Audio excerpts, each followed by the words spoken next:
Melhorou, porque nada eu tinha e hoje qualquer besteira eu já tenho.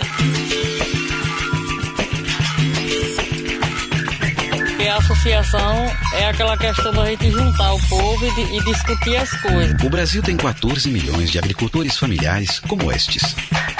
São eles que colocam na mesa dos brasileiros mais de 60% dos alimentos. Economia solidária. Então um planta alface, outro planta tomate. Quando a agricultura familiar se junta com a economia solidária, uma e outra se tornam mais fortes. Porque se eu tiver um pouquinho, o outro comprar um pouquinho e vender individual, não tem o valor que a gente tem vendendo na quantidade. É um novo caminho, com mais produção, mais trabalho e mais renda. É o que está acontecendo cada vez mais pelo Brasil afora. Eu trabalhei, aquele trabalhou. E isso é emprego. Eles escolhem o que produzir, depois coloca no coletivo, tira uma porcentagem e o restante é do grupo.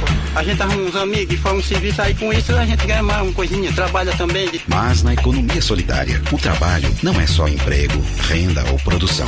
Significa mais. Várias ideias funcionam melhor, né? Trabalho em cima da minha terra e tô em casa. Mais democrático e a pessoa trabalha mais liberdade. Se eu tiver uns anos de vida mais pra frente, eu vou viver muito melhor. E hoje em dia tá todo mundo feliz, vendendo suas coisas aí. Economia solidária.